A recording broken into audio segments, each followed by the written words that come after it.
Para a nossa primeira lição sobre o Espírito Santo, nós vamos ler o livro de Gálatas, capítulo 5, versos de 16 a 26. É o texto em que a Bíblia nos fala sobre fruto do Espírito, nos fala sobre a oposição que há entre a carne e o Espírito, sobre a necessidade da mortificação do corpo e a necessidade de nós nos enchermos do Espírito Santo. Gálatas capítulo 5, de 16 a 26. Então diz assim a palavra de Deus: digo, porém, andai em espírito e não cumprireis a cobiça da carne, porque a carne luta contra o espírito e o espírito luta contra a carne, e estes se opõem um ao outro, para que não façais o que quereis. Mas, se sois guiados pelo espírito, não estáis debaixo da lei, porque as obras da carne são manifestas, as quais são adultério, fornicação, impureza, lascívia, idolatria, feitiçaria, inimizades, porfias, emulações, iras, pelejas, dissensões, heresias, invejas, homicídios, bebedices, glutonarias e coisas semelhantes a estas, acerca das quais vos declaro, como já antes vos disse, que os que cometem tais coisas não herdarão o reino de Deus. Mas o fruto do Espírito é amor, alegria, paz, paciência, bondade, benignidade, fé, mansidão e domínio próprio. Contra essas coisas não há lei. E os que são de Cristo Jesus crucificaram a carne com suas paixões e concupiscências. Se vivemos em espírito, andemos também em espírito. Não sejamos cobiçosos de vanglória, irritando-nos uns aos outros, tendo inveja uns dos outros. Ó Deus, Senhor Todo-Poderoso, ó Espírito Santo de Deus, nessa hora estamos aqui, a tua igreja se reúne para, ó Deus, entendermos e aprendermos e darmos, ó Deus, lugar em nossa vida ao teu Espírito Santo, para que ele assuma o total controle em nossas vidas. Amém. Senhor, meu Deus, ajuda-nos a compreender. Ajuda-nos, ó Pai, a experimentar, a viver, ó Deus, na dimensão espiritual. Amém. Para que, Pai, o teu nome seja sempre honrado. E assim como o Senhor Jesus Cristo disse que o Espírito viria para glorificar o nome dele, Senhor, que a nossa vida cheia do Espírito Santo glorifique sempre o nome de Jesus. Amém. Em nome de quem nós oramos. Amém. Amém. Amém. Amém. Graças a Deus. Meus irmãos, quando nós falamos sobre o Espírito, a gente obviamente já entende que nós temos duas dimensões nas quais nós vivemos. Há duas dimensões: a dimensão espiritual e a dimensão material. É curioso, não é, que os anjos e os demônios, essas entidades, eles pertencem ao mundo espiritual. E nós pertencemos ao mundo material, porém, nós temos um espírito. Quer dizer que nós somos um ser que, embora seja material, tem também a sua participação na dimensão espiritual. Nós somos pessoas de dois mundos, do mundo espiritual e do mundo material. Então nós temos um espírito. E é interessante nós percebermos, né, o que a Bíblia fala quando fala assim: aquilo que ligar no céu será ligado na terra, aquilo que desligar no céu será desligado na terra. Ora, o que Deus está dizendo então sobre isso? Ele está dizendo que a dimensão espiritual, ela é que governa a dimensão humana. Então nós temos que entender a partir disso a necessidade de atuarmos na dimensão espiritual se nós queremos resultado nesse mundo. Então a Bíblia vai nos mostrar isso. Quando nós vemos aqui a carne lutando contra o espírito, o que acontece então? É como se fosse essa dimensão humanizada, não é? Mantida pelo egoísmo, tentando manter o homem nesse mundo, como se ele pudesse ser independente de Deus, como se ele pudesse viver por si só e para si somente. Não, espera aí. Nós pertencemos a dois mundos, mas quem governa esse mundo é a dimensão espiritual. Daí a necessidade de nós. Por que nós falamos tanto em orar todos os dias? Por que falamos tanto em meditar na palavra de Deus todos os dias? Por que falamos tanto em oração, em adoração, em louvor? Por que falamos em jejum? Porque são disciplinas espirituais. Essas disciplinas espirituais fortalecem o nosso espírito, fortalecem o nosso lado dimensional espiritual. Esse lado dimensional espiritual, estando fortalecido, nós teremos, meus queridos, a nossa atuação nesse mundo aqui, de maneira que vai glorificar a Deus. Não haverá tropeço, não haverá erro. As opressões, as perseguições que certamente virão sobre nós nesse mundo, não vão nos vencer, porque nós estamos muito bem ancorados na dimensão espiritual. Então, as pessoas que tentam viver alheios à vida de Deus, eles se limitam apenas nesse mundo.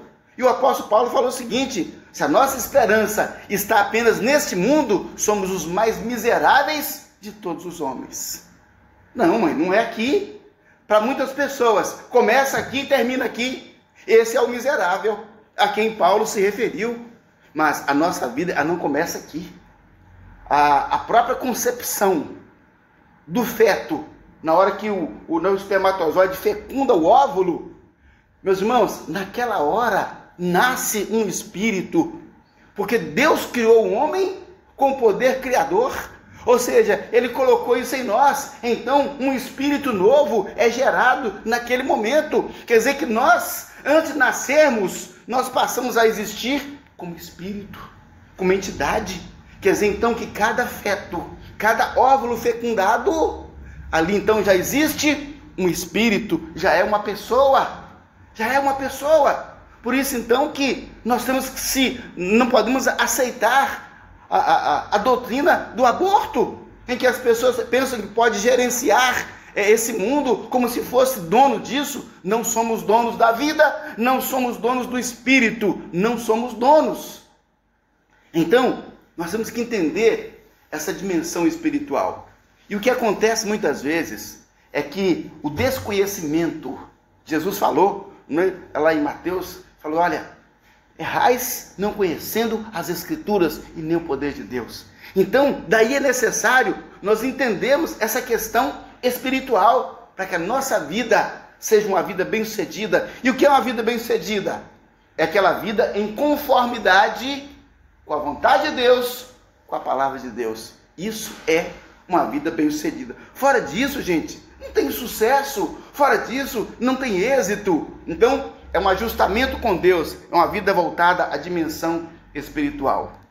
Quem criou, né, o diretor lá daquele filme, a trilogia Matrix, fez algo realmente extraordinário, porque o cinema, ele conseguiu trazer de forma bem clara a realidade espiritual e a realidade material, porque naquela história as pessoas pensavam que estavam vivendo, as pessoas pensavam que estavam desfrutando da sua própria vida. Aí eu vou onde eu quero, eu faço o que eu quero, eu trabalho onde eu quero, eu uso meu dinheiro como eu quero. Ou seja, as pessoas pensavam que estavam fazendo isso, mas na verdade aquilo era uma ilusão, porque cada pessoa que estava solta naquele mundo, na verdade fazia parte de um programa, e na realidade ele estava entubado, em um tubo, gerando energia para manutenção da máquina que na verdade sustentava o mundo. Ou seja, aquilo que eles pensavam que era real, não era real. Então muita gente desse mundo fala assim: não, mas eu só quero ser feliz. Ah não, porque eu quero é viver a minha vida, fazer o que eu quero. Ou seja, eu quero a liberdade. Isso na verdade é a vida de faz de conta. Isso é o que ele pensa que é vida, porque não conheceu a dimensão espiritual. Na verdade, então, assim como as pessoas estavam entubadas, servindo de uma maneira de gerar energia para as máquinas, essas pessoas também, elas estão escravizadas, alimentando a um sistema espiritual maligno. É isso, na verdade, vocês servem de manutenção a um domínio espiritual maligno. É isso que acontece na realidade, e as pessoas pensam assim: ah, eu estou vivendo a minha vida. Não está, na verdade está aprisionado, não reconhece Aí chega lá o Morfeu, que, não é, ironicamente, na mitologia grega, Morfeu, o deus do sono, não é, é aquele que chega para oferecer à pessoa a chance de ela acordar, de ela sair daquela realidade que ela pensa, mas é falsa, e realmente reconhecer qual é a sua vida. Aí a pessoa dá para ele lá a pílula vermelha ou azul. Você quer continuar sendo quem você é? Vivendo essa vida de faz de conta? Ou você quer acordar e enxergar realmente o que está acontecendo no mundo? Quem escolhe a pílula azul e acorda, quando acorda, descobre que não sabe falar, que não sabe andar, que não sabe nada. Por quê? Porque nunca andou, porque nunca falou, porque nunca trabalhou. Tudo era, na verdade, um programa.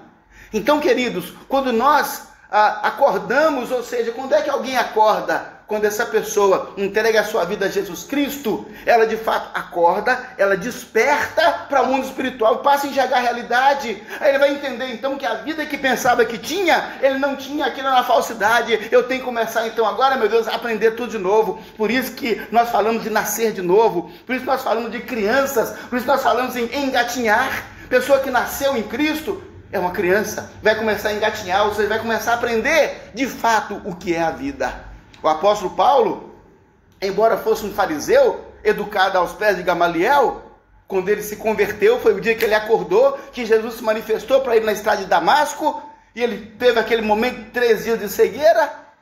Paulo, naquela hora, então, foi ali que ele acordou, falou, peraí, a vida que eu achava que eu tinha, não é vida, é tudo agora, é o contrário. Então, mãe, aquilo lá não é vida não, a vida é agora. E ele precisou então aprender quem é Jesus, ele precisou aprender que era o Espírito Santo, ele precisou aprender o que é o governo de Deus, ele começou então a aprender tudo, ou seja, é o despertar, porque existem então 2 mundos, 2 dimensões, e somos cidadãos que pertencem à dimensão espiritual e à dimensão material, dimensão humana, e nós temos que entender que quem governa é o Espírito. Quem governa é o Espírito. Se alguém não andar no Espírito, a Bíblia diz aqui, olha, vai satisfazer a cobiça da carne, vai satisfazer as concupiscências, aos desejos lascivos e malignos, que vão levar o homem certamente à perdição, é o afastamento de Deus. Então a Bíblia fala, andai em Espírito, vivei em Espírito, enchei-vos do Espírito. Ou seja, então a Bíblia constantemente nos impele a essa ação. Nós, meus irmãos, precisamos viver em Espírito, nos encher do Espírito Santo. Participei de um culto muito trágico, diga-se de passagem, em que as pessoas lá nessa igreja, um deles, que estava lá dirigindo o culto, falou assim, ô Espírito Santo, nos perdoe, porque nós falamos que o Senhor é a terceira pessoa da Trindade. Perdoa-nos, porque o Senhor é a primeira pessoa. Que absurdo falar que o Senhor é a terceira pessoa. Não nos perdoa, Espírito Santo. Falei, meu Deus, pronto, começou, não é? E daqui a pouco, todo mundo cheio do Espírito Santo, fez um trenzinho, cada um segurando o ombro do outro, correndo dentro da igreja, cheio do Espírito Santo. Aí eu fiquei observando aquilo. Falei, amanhã é segunda-feira de manhã. O que essa pessoa aprendeu hoje aqui para colocar em prática lá amanhã? Aquela emoção passa, aquela euforia passa. E amanhã, quando vier a crise, quando vier a dificuldade, vier a tentação, a provação, a opressão, a injustiça, a provocação, o que essa pessoa aprendeu? Não aprendeu, não teve ensino. Porque Jesus pregava ensinando, Jesus ensinava pregando, é o ensino. Não teve ensino, teve só um oba-oba lá. E erro teológico. Porque quando nós falamos que o Espírito Santo é a terceira pessoa da Trindade, estamos falando de uma ordem revelatória. Não é quem seja mais importante. Primeiro se revelou o Pai, depois se revelou o Filho e depois se revelou o Espírito Santo. É ordem revelatória. Não é quem mais importante, quem está primeiro. Até porque quem fala isso não compreende o que é Trindade. A Trindade é o modo triuno de Deus existir. A tríplice manifestação de Deus, porque Deus sendo um, sendo o Senhor Jeová, o Todo-Poderoso, Ele se manifesta como Pai, Jeová se manifesta como Filho, Jeová se manifesta como Espírito Santo. Então não tem primeiro e segundo lugar. entre eles, todos eles, na verdade, é o próprio Jeová, é o Deus Todo-Poderoso. Então, aí volto ao que Jesus falou: errais não conhecendo as Escrituras. O povo é destruído porque lhe falta o conhecimento do santo. Então, precisamos entender que quem governa esse mundo, quem governa a nossa vida, é o Espírito Santo. Fora disso, estamos desgovernados. Pessoas que não são guiadas pelo Espírito Santo estão desgovernadas. E uma vida desgovernada, nós sabemos muito bem o que acontece. O que acontece com uma carreta descendo a BR desgovernada? O que acontece? Ela sai simplesmente atropelando tudo que tem pela frente, deixando um rastro de tragédias. Então, quando nós ignoramos a questão de que o Espírito é que governa, que o céu é que governa, quando ignoramos isso, somos aquela carreta que desce tragicamente, deixando um rastro de destruição na nossa própria vida. Nabucodonosor, sendo o soberano do mundo naquela época, a Bíblia fala que ele se exaltou muito, e o profeta Daniel o advertiu, disse: olha, emenda os seus caminhos, porque Deus está te falando da sua soberba, Deus está te falando que Ele é que governa, que você hoje governa o mundo, porque Deus permitiu. Foi o que Jesus falou com Pilatos, né? Você tem poder sobre mim, porque do céu te foi dada. Então todo poder vem do céu, qualquer autoridade vem de Deus, porque Deus é o céu que governa. Então depois que Nabucodonosor, por causa da sua arrogância, a sua presunção, a sua ignorância em relação ao governo divino, depois que ele se tornou animal, ficou 7 anos como bicho, comendo capim, vivendo no campo, a Bíblia fala que ele voltou, e a Bíblia diz que ele reconheceu que o céu é quem governa. Amém. O céu é quem governa. Então nós não podemos, de maneira alguma, pensar que nós governamos a nossa vida. O céu é que governa. Vimos hoje ali a nossa lição do Segue-me, ou seja, em que nós falamos: Jesus Cristo é o Senhor, Ele é que governa, o governo é todo dele. Então, queridos, o Espírito é que vai governar as nossas vidas.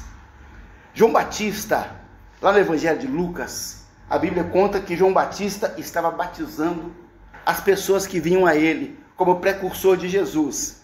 E João Batista falou assim com eles: eu vos batizo com água, mas depois de mim virá um que é maior do que eu, do qual não sou digno nem de desatar as sandálias. Ele vos batizará com o Espírito Santo e com fogo. Meus irmãos, observem o que João Batista disse: ele vos batizará com o Espírito Santo e com fogo.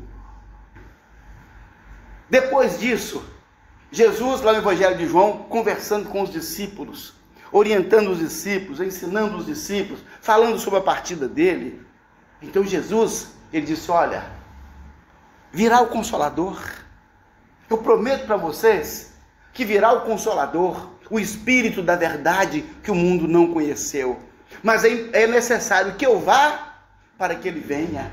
Então João Batista anunciou que viria alguém que batizaria com o Espírito Santo e com fogo. Depois o próprio Jesus, então, ele conversa com os discípulos e fala: olha, espera pela manifestação do Consolador, porque o Consolador virá, mas para que ele venha, eu preciso primeiramente ir. Depois que Jesus morreu na Páscoa. Depois da Páscoa, contavam-se 50 dias. Então, havia uma festa que era comemorada 50 dias depois da Páscoa. Daí porque nós chamamos de Pentecoste, porque em grego, Pentecostóis é 50, não é? Por isso que pentágono tem 5 pontas, então essa palavra, né? Penta, campeão, campeão 5 vezes. Quer dizer, então, 50 dias depois da Páscoa, era a festa de Pentecostes. E foi exatamente nesse dia, conforme Atos relata lá em capítulo 2, que no dia de Pentecoste, eles estavam reunidos e se cumpriu aquilo que João Batista havia falado, cumpriu-se aquilo que Jesus havia prometido, em que eles estavam reunidos E a Bíblia fala então que veio um mover extraordinário, que veio algo diferente, como nem eles e nem o povo da cidade havia visto. Por quê? Porque pela primeira vez o Espírito Santo era derramado na terra de maneira definitiva e permanente.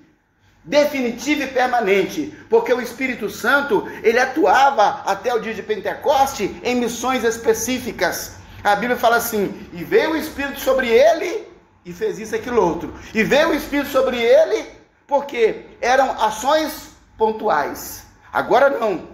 No dia de Pentecoste, cumpriu-se a promessa de Jesus. O Espírito Santo, então, conforme o profeta Joel falou, e o Espírito Santo será derramado sobre toda a carne. Ou seja, sobre toda pessoa. Obviamente, aqueles que crerem, que recebessem a Jesus Cristo como seu Senhor e Salvador. Porque eles deveriam entender que a dimensão, o governo agora é totalmente do Espírito Santo. Então o dia de Pentecoste ficou marcado como o dia em que o Espírito Santo foi dado à igreja de forma definitiva. E se cumpriu exatamente aquilo que João Batista falou. Porque veio o Espírito Santo batizando. Esse batismo vamos entender como o enchimento, e houve naquele dia a manifestação também de fogo. Sempre nós vamos ver a Bíblia associando a manifestação do Espírito Santo com fogo. Porque o fogo, até então, é a ideia que nós temos de forma mais precisa para falar de poder. Para falar de um poder que não pode ser contido, de um poder que não pode ser controlado. Os bombeiros vieram apagar o fogo, depois que já queimou tudo. Depois que queimou tudo, ou seja, é difícil. Como é que alguém consegue conter? Então esse fogo é exatamente a ideia do poder, aquilo que extrapola a condição humana, aquilo que o ser humano é limitado diante dele, não tem condição de deter, de impedir, de segurar. Então, viria o Espírito Santo, um poder que o ser humano não conhecia ainda, um poder que as pessoas não conheciam ainda. Como é que eu posso, então, meu Deus, governar a minha língua? Tiago falou que a língua é mal incontido. Fala de peçonha, que é veneno, que ela destrói. E Tiago fala assim: ninguém consegue controlar a língua. Ninguém consegue dominar a língua. Não consegue, o ser humano não consegue. Mas aí vem a missão do Espírito Santo. Eu não controlo a minha língua, eu falo besteira. Mas vem o Espírito Santo agora, nos enchemos do Espírito Santo, e vem o Espírito Santo governar a minha língua, governar a minha vida. E aí nós vamos falar de acordo com a palavra de Deus, de acordo com aquilo que o Senhor requer de nós. Então é a manifestação do Espírito Santo que vem fazer algo extraordinário na terra. E naquele dia de Pentecoste houve algo tão extraordinário que as pessoas ficaram assombradas. Então o povo maledicente olhou para os apóstolos, tão cheios do poder do Espírito Santo, e falou assim: estão embriagados. Estão embriagados. E disseram: não estão embriagados, porque ainda são 9 horas da manhã. Ou seja, não estão embriagados. E o curioso é que nós vamos encontrar Paulo mais tarde falando sobre: não vos embriagueis com vinho, mas enchei-vos do Espírito Santo. Por quê?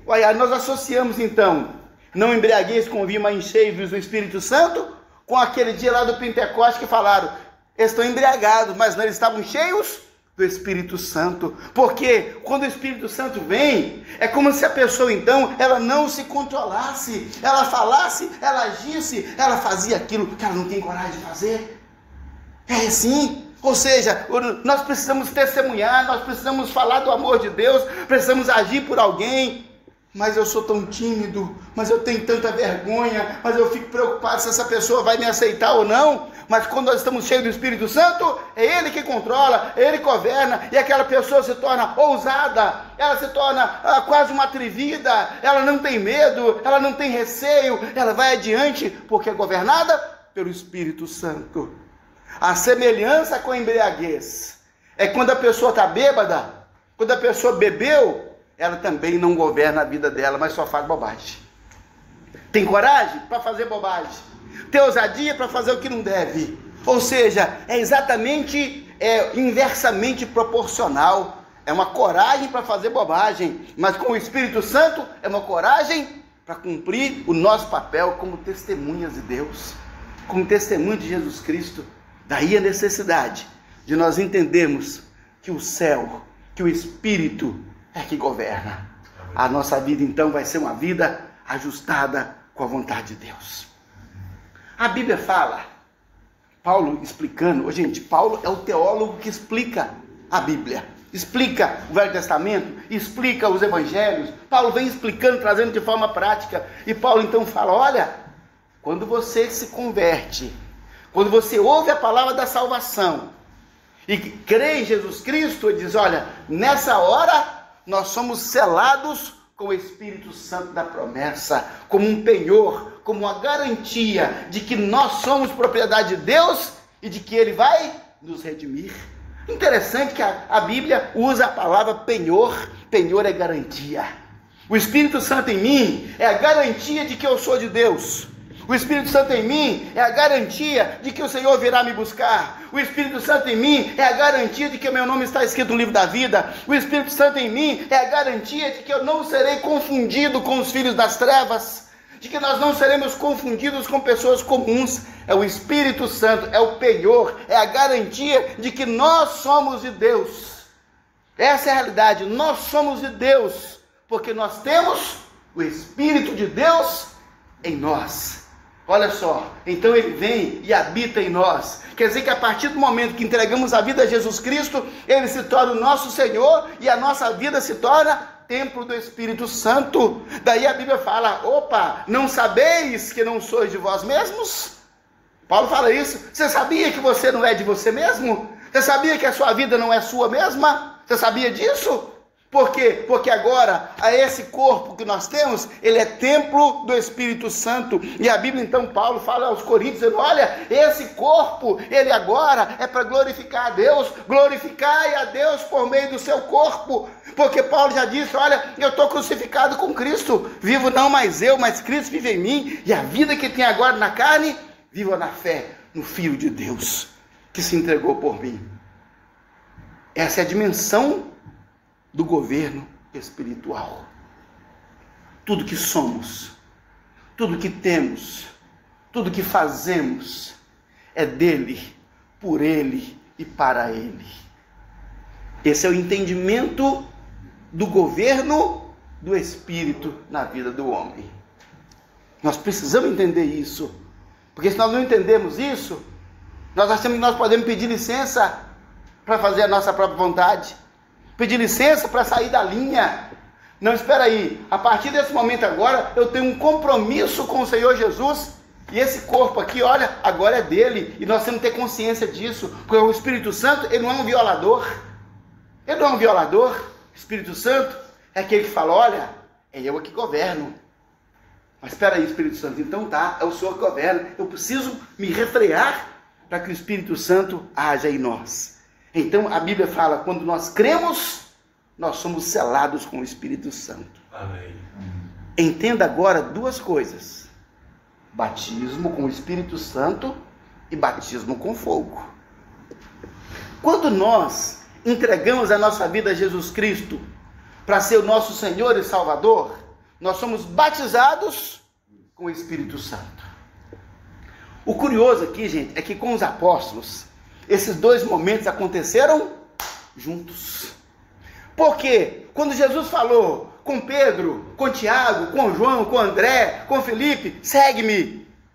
E eles o seguiram. Naquele momento, eles entregaram a vida deles a Jesus Cristo. Mas o Espírito Santo não havia sido dado ainda. Então, aqueles homens entraram em um processo.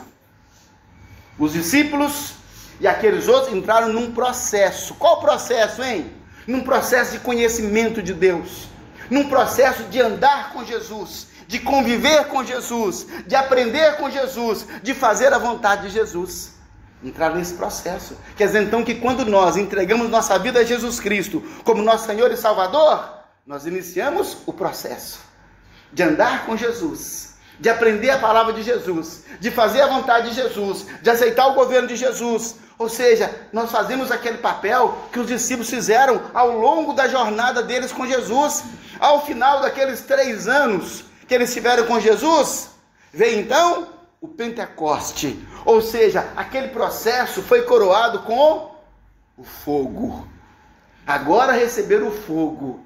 Gente, quem consegue esconder o fogo? Quem consegue esconder o fogo? Eu vou esconder um fogo aqui debaixo do altar, vai queimar tudo. Não tem como esconder o fogo, porque o fogo se manifesta, o fogo ele pula para fora, o fogo ele se mostra de uma maneira incontestável. O fogo é assim. Então, esses homens agora, que passaram por todo esse processo com Jesus Cristo, eles agora recebem o fogo, eles agora recebem o poder, eles recebem a autoridade. E quando Pedro sobe a porta de Formosa, ali o pessoal fala assim, curou o homem em nome de Jesus, levanta e anda. E as autoridades falaram, por que você fala assim, moço? É porque ele esteve com Jesus. Ou seja, o processo dele com Jesus foi coroado. Ele agora recebeu o fogo. Ele recebeu o poder para viver de maneira íntegra na presença de Deus, fazendo a vontade do Senhor. É revolucionário. Isso é revolucionário. Precisamos entender isso. O fogo é revolucionário. O fogo é o poder. O que acontece muitas vezes, meus queridos, é que nós recebemos a Jesus como Salvador. Iniciamos um processo moroso, lento, sem meta, sem objetivo, muitas vezes indolente, em que nós postergamos as ações espirituais, e esse processo nosso até o fogo não chega nunca. Meu Deus, por que o fogo não chegou ainda? Porque o nosso processo de andar com Jesus, de aprender com Jesus, de se entregar a Jesus Cristo, é lento, é moroso, é descomprometido, é mundano, é voltado para o interesse egoístico do homem e não do reino de Deus. Ora, se isso acontece dessa forma, então, quando é que vem o fogo? Aí nós vamos conhecer uma igreja mundana, uma igreja fraca, cheia de crianças que estão no leite ainda, que não conseguem alimento sólido, porque não estão vivendo com Jesus Cristo. Então o Espírito Santo é só uma promessa, é só uma referência histórica do que aconteceu lá atrás com os discípulos em Pentecoste, e não algo sobrenatural que pode e deve acontecer a todos nós nos dias de hoje. Mas é o processo, meus irmãos.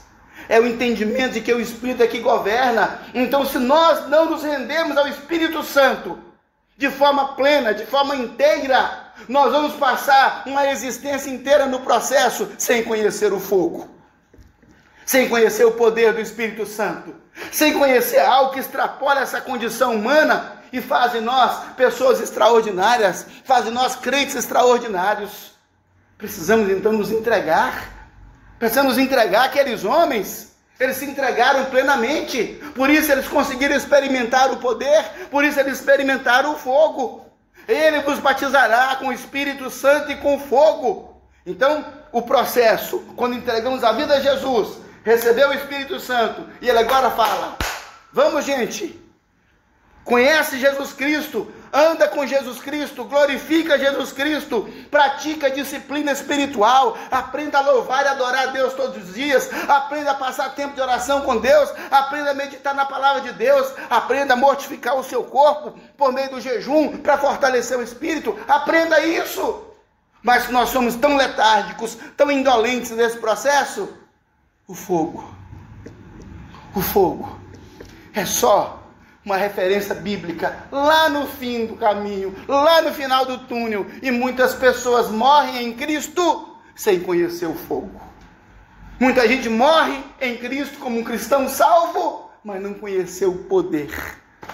Não conheceu o poder. Deus, viver nesse mundo sem conhecer o poder do Espírito Santo, viver como um cristão nesse mundo sem conhecer o fogo do Espírito Santo, é frustração. É a frustração chegar depois lá com Deus e falar, Deus, minha vida lá foi uma frustração, porque eu não conheci o fogo. Eu não vi o fogo do Espírito Santo, Senhor. Então nós temos que entender que esse fogo, ele vai chegar em nossa vida dentro desse processo. Mas nós temos que neutralizar a carne para o Espírito Santo intervir em nossa vida. Nós ficamos tão ocupados, gente, com as coisas aqui. Nós ficamos tão envolvidos com as coisas aqui, como se aqui fosse o nosso lugar final, como se aqui fosse a nossa casa e não apenas uma passagem. Isso aqui é passagem, gente. A Bíblia fala assim: nesse mundo nada levareis. Nada trouxemos, nada levaremos. Então, nós precisamos deixar o Espírito governar. Porque o Espírito governando, vai haver sim uma transformação extraordinária em nós. Aí, a gente, no início do livro de Atos, Lucas ele fala: recebereis poder ao descer sobre vós o Espírito Santo, e sereis minhas testemunhas em Jerusalém, em Samaria e até os confins da terra. Recebereis poder ao descer sobre vós o Espírito Santo. Então eu falo: Espírito Santo, meu Deus, o Espírito derrama sobre nós, venha sobre nós, Espírito Santo, mas tem uma finalidade, para ser testemunha. Essa é a finalidade. Essa é a finalidade. O Espírito Santo é para essa finalidade, é para ser testemunha, e não para nosso engrandecimento, para nossa vaidade, para um montão de coisa. Ora, não, é para testemunhar. Então vai testemunhando, que o Espírito Santo vai te equipando, vai testemunhando. Já que a missão é para ser testemunha, Senhor, eu estou testemunhando, então dá o poder, Senhor.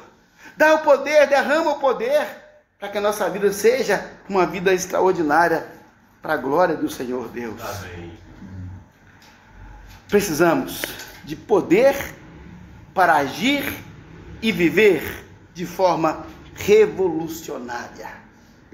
Meus irmãos, é frustrante que eu falo, mas se a nossa vida não revoluciona, dizemos que o homem está governando mais do que o Espírito.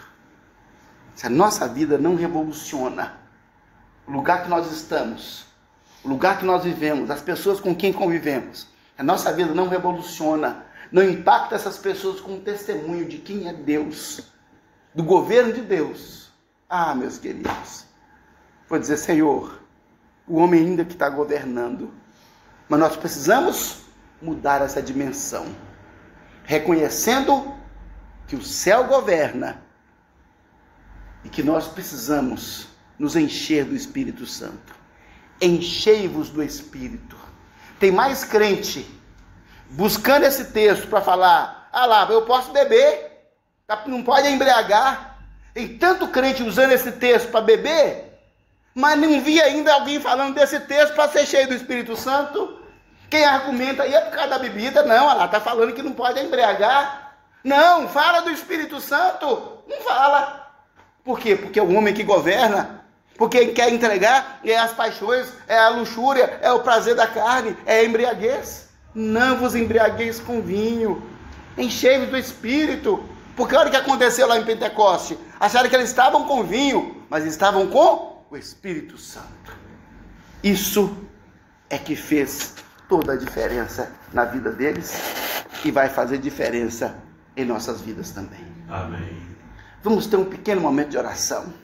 Você e Deus. Você e Deus. Fala com Ele. Fala: Senhor, por que, hein, Senhor? Quem está governando a minha vida? Me ajuda a entender isso, Senhor. Me ajuda a entender isso. É o que nós faremos aqui durante esse processo. Senhor, me ajuda a entender isso. Vamos orar por um instante e aí eu vou finalizar orando também por nós. Nosso Deus, ó Deus Todo-Poderoso, Pai do nosso Senhor e Salvador Jesus Cristo, que nos deu o seu Espírito Santo. Estamos aqui, meu Pai, diante de Ti. E a nossa expectativa, Senhor, é que nós sejamos acordados, despertados pelo Senhor, para que, ó Deus, possamos ainda nessa terra revolucionar esse mundo, ó Deus, mediante o governo pleno, total e absoluto do Teu Espírito Santo. Senhor Deus, que nós diminuamos, Pai, para que o Senhor cresça em nós, que nós, ó Deus, sejamos aqueles que vão anular a manifestação da carne, Senhor, para que, ó Deus, o teu Espírito Santo se manifeste em nós de forma extraordinária. Queremos, ó Deus, e precisamos ver o fogo, Senhor. Precisamos, ó Deus, ver a manifestação do seu poder, Pai, em nossa vida e, ó Deus, no meio em que nós vivemos. Pai, desperta-nos, ó Senhor, e liberta-nos, ó Deus, deste mundo. Liberta-nos, ó Pai, deste mundo onde pensamos que nós governamos ou que este mundo governa sobre nós.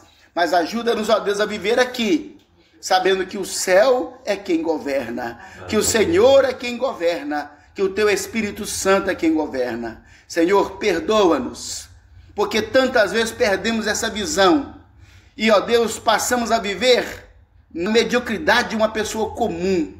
Ajuda-nos, ó Deus, a entender que não somos pessoas comuns, porque fomos selados pelo teu Espírito Santo. Ajuda-nos, ó Deus, a viver como pessoas extraordinárias, que vão testemunhar de quem é Jesus Cristo, de que o céu é que governa em Jerusalém, em Samaria e até os confins da terra. Usa-nos, ó Deus, por compaixão, por misericórdia, Senhor.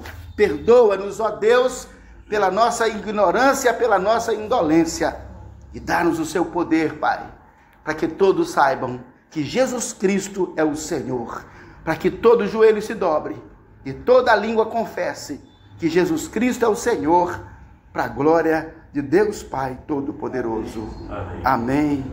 Amém. Graças a Deus. Amém.